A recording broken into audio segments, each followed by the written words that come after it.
Share market में investment करने वाले इन्वेस्टर के सामने फाइनेंस सेक्टर या स्टॉक मार्केट से जुड़े बहुत सारे तथ्य और बहुत सारे शब्द ऐसे हैं जिनके बारे में वो नहीं जानते हैं। सबसे बड़ा कारण यही है कि वो लॉस में चले जाते हैं। एक्चुअली हमारे भारत देश में ना 95% इन्वेस्टर ऐसे हैं जो 5% भी स्टॉक मार्केट का नॉलेज नहीं रखते। आज हम बात करेंगे उसी से रिलेटेड जो स्टॉक मार्केट के शब्द हैं, जैसे पहला प्रेफरेंस शेयर्स और दूसरा इक्विटी शेयर्स।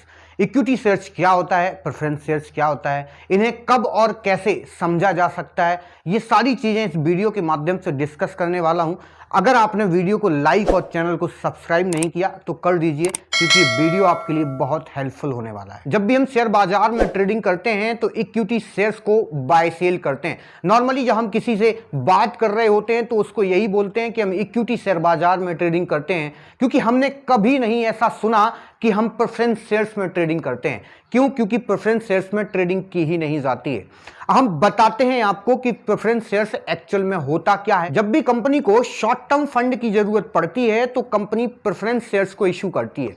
प्रेफरेंस शेयर्स को इशू करने का सिर्फ एक ही मकसद रहता है कंपनी का, क्योंकि उसे जल्दी से जल्दी फंड चाहिए। फंड इसलिए चाहिए क्योंकि वो एक दूसरी फैक्ट्री लगाना चाहती है, उस फैक्ट्री में अपना प्रोडक्शन बढ़ाना चाहती है, क्योंकि भारत देश के अंदर उसकी डिमांड बहुत ज़्यादा है और वो उस डिमांड को फुलफिल नहीं कर पा रही है वो कंपनी। इसलिए उसे प्रोडक्शन बढ़ाने के लिए फैक्ट्री चाहिए, फैक्ट्री के लिए उसे लैंड परचेज करनी है, इसलिए बहुत सारा उसे बल्क में अमाउंट चाहिए। और वो अमाउंट आएगा कहां से? क्योंकि उसे जल्दी चाहिए, इसलिए वो प्रेफरेंस शेयर्स को इशू कर देती है। और प्रेफरेंस शेयर्स को खरीदने वाले ही कंपनी के बोर्ड ऑफ डायरेक्टर और प्रमोटर्स होते हैं, क्योंकि उनके पास बल्क में अमाउंट रहता है, करोड़ों अरबों में अमाउंट रहता है। और अगर बात करूं तो म्यूचुअल फंड भी प्रेफरेंस शेयर्स को खरीदता है। जब कंपनी प्रेफरेंस शेयर्स को इशू कर देती है तो वो एक पत्र प्रोवाइड करती है, एक सर्टिफिकेट देती है कि ये सर्टिफिकेट है, इतने प्रेफरेंस शेयर्स आपने लिए हैं और इतने का हमने दिया है और इतना अमाउंट हमने आपसे लिया है। अब उस पर मिलेगा क्या प्रमोटर्स को या म्यूचुअल फंड को? उस पर फिक्स रेट ऑफ रिटर्न दिया जाता है। जैसे कोई कंपनी 8% दे रही है, कोई कंपनी 7% दे रही है,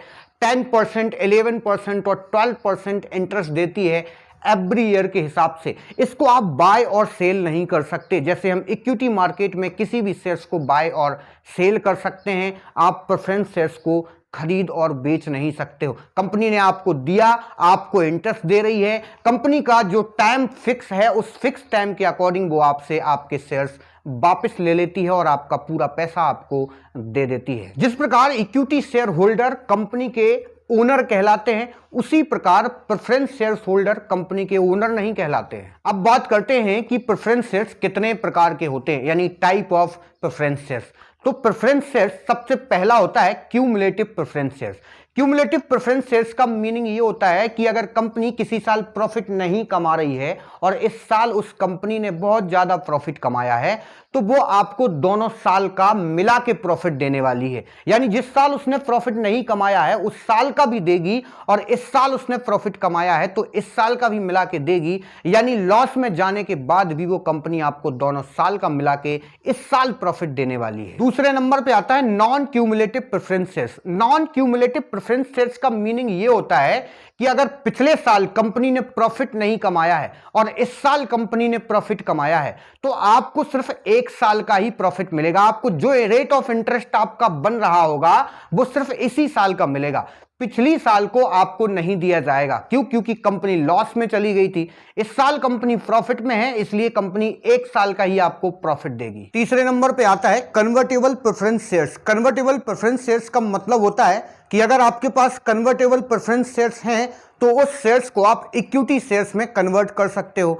और चौथे नंबर पे आता है non convertible preference shares. Non convertible preference shares का मीनिंग ये होता है कि उस शेयर्स को आप किसी भी इक्विटी शेयर्स में कन्वर्ट नहीं कर सकते हो। अब हम बात करते हैं प्रेफरेंस शेयर्स के फायदे। प्रेफरेंस शेयर्स के फायदे में नंबर 1 पे आता है preference shares equity share holder के कंपैरिजन कम रिस्की होते हैं। दूसरे नंबर पे प्रेफरेंस शेयर्स होल्डर को डिविडेंड दिया जाता है, वो भी फिक्स रेट पर। तीसरे नंबर पर आता है कि अगर कंपनी डूब रही हो तो उस कंडीशन में सबसे पहले प्रेफरेंस शेयर्स होल्डर को पैसा दिया जाता है, और अगर कंपनी के पास पैसा बचता है तो फिर इक्विटी शेयर होल्डर को दिया जाता है। हम बात करते हैं प्रेफरेंस शेयर्स के नुकसान कौन कौन से हैं, यानी उसके डिसएडवांटेज कौन कौन से हैं, क्योंकि फायदे तो आपने जान लिए, एडवांटेज तो आपने जान लिए, नुकसान नहीं आपको मालूम, क्योंकि कल के दिन आपने अगर प्रेफरेंस शेयर्स लिए तो आपको नुकसान मालूम होना जरूरी है। पहला नुकसान यह है कि प्रेफरेंस शेयर्स होल्डर को कंपनी में किसी भी प्रकार के वोटिंग राइट्स नहीं होते हैं। दूसरे नंबर पर आप प्रेफरेंस शेयर्स अगर आपके पास है तो आप उसको बाय और सेल नहीं कर सकते हो, जैसे आप इक्विटी शेयर्स को कर सकते हो। कुल मिलाकर कंपनी को आप लोन दे रहे हो, उस बिहाफ पे कंपनी आपको प्रेफरेंस शेयर्स दे रही है। अब आपको या तो वो इलेक्ट्रॉनिक फॉर्म में दे सकती है या फिर सर्टिफिकेट फॉर्म में दे सकती है। बस इतना ही है प्रेफरेंस शेयर्स। धन्यवाद, थैंक यू गाइस।